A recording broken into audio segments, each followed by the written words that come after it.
Money. It affects our everyday life. But how do we make more of it? Manage it. And make sure we make the most of our money. Welcome to Money Mindful, a podcast to teach and support you as you learn to manage your money.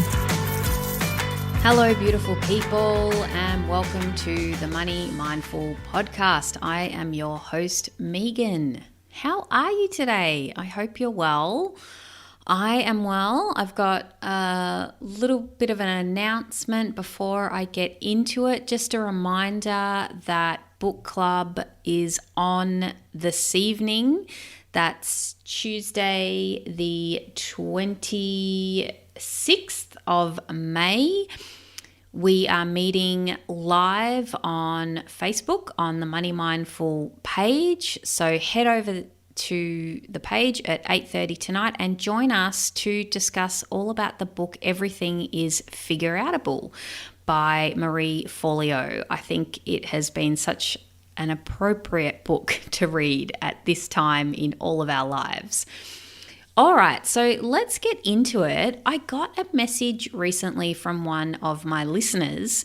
She asked if I could do a podcast on sharing my favorite books for specific money stages, like beginners, intermediate, and advanced. She thought that she was already past the beginner stage and she wanted to keep progressing her money knowledge beyond the basics. I thought this was a great idea and I thought I could most definitely do that. But maybe by the time this episode comes out, I might have done an IGTV already, but I haven't as of yet. As I've mentioned before, I pre-record these episodes well in advance. So it got me thinking about this concept of being your own teacher.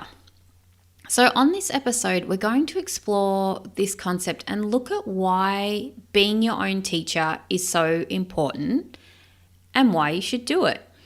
So traditionally at schools, we have a teacher, right? They stand at the front of the room and they explain new concepts and we're supposed to listen and learn. Now, in schools these days, it is still like that to a point, but there has been a big movement towards the teacher being more of a facilitator of knowledge. What I mean by this is you teach a concept, you model how to do it, and then the student goes off and has a go themselves. And furthermore, an extension of this is, and sometimes teachers have resistance to this because they have to let go of the control, in quotation marks, a little bit, but it's to allow the students to self-direct their learning. There's more trial and error and investigation. And actually you see this more and more in schools these days. So like when I went to school 100 years ago, that was not the case. But schools are much more progressive and students are able to direct their own learning and learn for themselves, which I think is an amazing thing. So now I definitely think there is a time and a place for being shown directly how to do something. I'm not suggesting you just put a hairdressing apprentice in front of a client and say, hey, here's a head of hair, go for it. Probably a bit better to show them some basic techniques and then let them have a practice, right? I think when it comes to money, many of us don't understand it. So we either put it in the too hard basket or we give it to someone else to manage, like a financial advisor. Now, don't get me wrong, I've got nothing against financial advisors, but how about being your own financial advisor? When it comes to money, no one knows your situation better than you do. When it comes to money, I seek expert advice when I require it, but I teach myself about all the rest. And here's why. I think a lot of us, we have fear when it comes to money. Fear of getting it wrong, fear of losing money. And I can totally understand not wanting to lose money, but the more we learn about it and how to create it, the more confident we feel. When it comes to being afraid of money or losing money, this is all based on our thoughts. Also, the thinking that you don't know how to manage your money is also a thought. Now, this might be true in the sense that you've never learnt how to manage your money, but if you're going around thinking on the regular that you don't know how to manage your money, that is certainly not going to create that result for you that you do know how to manage it. So thinking you don't know how to manage your money or that you're not smart enough or good enough is not going to get you any closer to managing your money well. And when we outsource the responsibility of it to someone else, we do a couple of things. One is we rob ourselves of a whole lot of learning and life experience.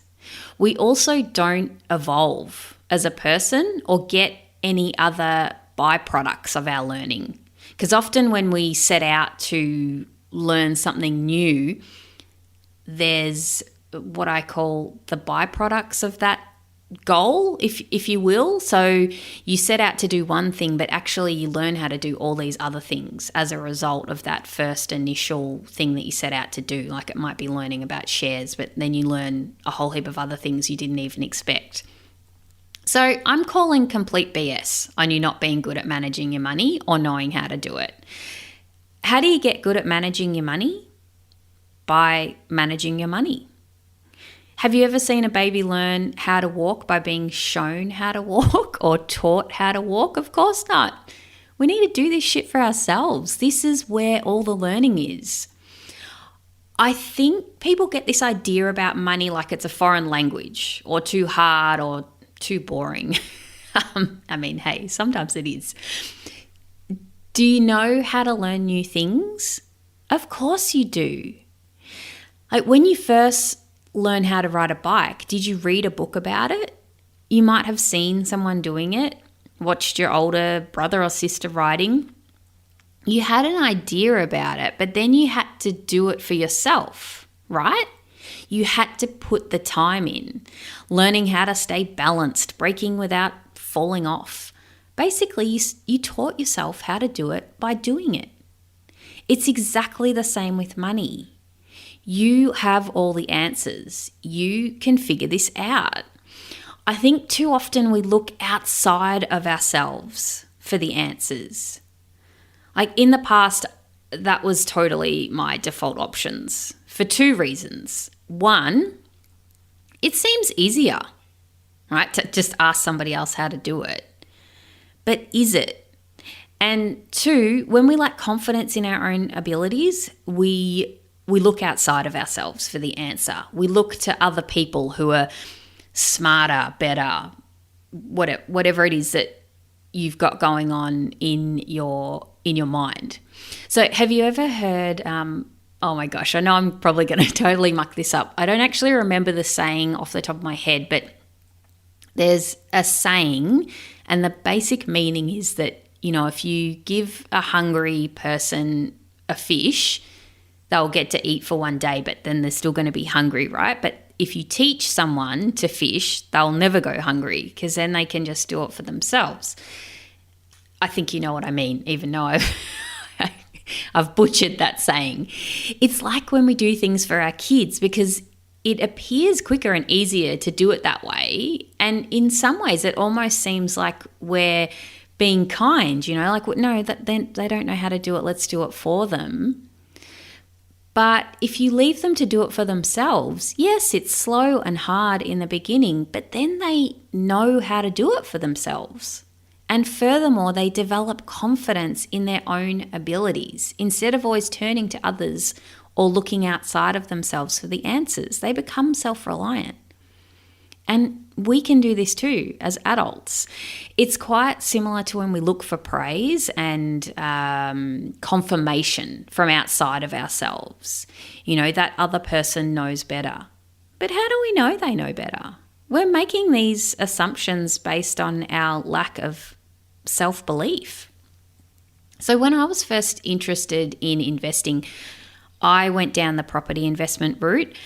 That's what interested me at the time, and so I went with it. And now as I learn more about shares, I'm starting to see more of a reason to put my money into shares.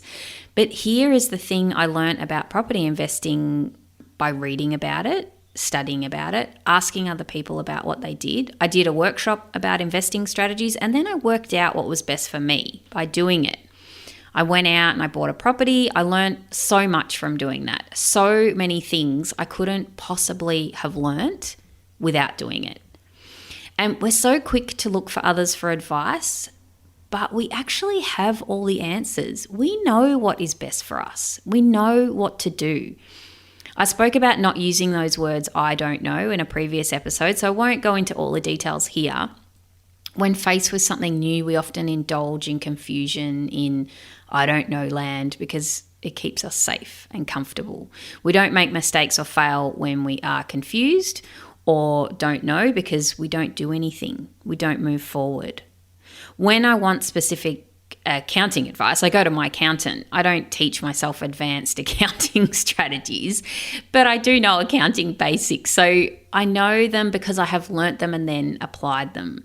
It's okay to learn from others, of course, but I think we need to break free from this idea that you need someone else to show you how, because someone else's how isn't necessarily going to work for you. You need to work out your own how. I share what I do so you can have an example of what's possible, but my how is not going to be your how. You don't have the same circumstances as me. You will figure out the best way to manage your money by doing just that, managing it in your own way. So teach yourself, turn to yourself, ask yourself for the answers. There is so much power in this. So when I learned how to collect and use data for selecting locations for property investing, what I learned was that one is how to do it, but two, I realized I didn't want to be a data analysis person and have to revise how to do that and apply it every single time I wanted to buy a property. So I outsourced this task to a buyer's agent. But because I had gone through the process of learning about the fundamentals to property investing and how to use the data to make informed decisions, I was confident when liaising with the buyer's agent because I knew what they were talking about. And not all buyer's agents are created equal, in my opinion, but without doing some study and learning about property investing for myself, I wouldn't have been in a position to understand what and why my buyer's agent chose a particular property. I'd be at the mercy of their decisions and have to blindly trust that they were doing right by me, which unfortunately is not always the case, right? I mean, I like to think in general people do the right thing, but occasionally they don't. And if you don't go through that learning process yourself, you don't actually know, and you just have to trust that they're doing the right thing by you. Now, here's where people get scared. They think it's too hard or complicated, but everything is hard and complicated before you know how to do it. Once you've learnt it, it becomes simple and easy, right? Think back when you learnt how to drive a car. It was so hard in the beginning. So much you had to focus on and be aware of. And not only did you have to look where you were driving and check for other vehicles and people, you also had to change gears at the same time. You had to release your foot off the clutch and push down on the accelerator. Now, I don't even think about it now. It's so automatic, it's almost scary. Have you ever driven home from work and realized you can't even remember the drive because it's become so automatic? So how exactly do you become your own teacher? You need to stop indulging in confusion. Confusion is just a convenient excuse to keep us safe and comfortable, exactly where we are. No growth or evolution comes from being comfy on the couch. 2, you have to practice asking yourself for the answers. At first, this is going to feel foreign and hard.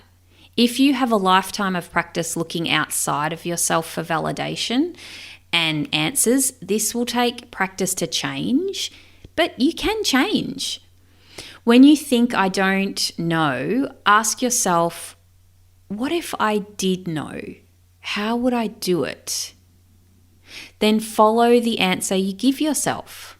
Now, that answer might be go and get professional advice, but you might find that it's something you can actually figure out for yourself. The satisfaction and confidence that comes from problem solving is a beautiful thing. We are born problem solvers. This is how we evolve. So the key takeaway here today is you don't need to look to others for the answers. You can look to yourself for the answers. By doing this, you gain so much confidence in yourself and your abilities. By all means, learn from others, but look to yourself first. Be your own teacher. And then be your own student. Experiment, try things, learn by doing, and then have your own back. Know that you will make mistakes, and that's okay. Evaluate what you do. Look at what worked. Look at what didn't work. And then decide what you're going to do differently next time. This is how we grow and evolve. And if you're feeling comfortable, you're probably not evolving. Yeah? Like all this growth and learning new skills actually happens outside of your comfort zone. So you're going to be uncomfortable. Expect to feel that. And I think when you expect that you're going to feel that way, in some way it brings you comfort. So if you're enjoying these episodes, please spare a few minutes to leave a review on iTunes or take a screenshot of the episode on your phone and post it to social media and tag me in it at Money Mindful Podcast. I'd love to hear about your wins, what you're getting out of the episodes. I really want more women feeling empowered about themselves and money. So writing a review or sharing on social media helps others find the show. As always, if you want to take this work deeper, email me to book a consultation for coaching. Have a great week. Until next time, bye-bye. Thanks for listening to the Money Mindful podcast. For more info, visit moneymindful.com.au. For future episodes, be sure to subscribe. And remember, the information in this podcast is of a general nature only and does not take into account your personal circumstances or goals. Please seek professional advice for your own financial needs. Remember to have fun along the way.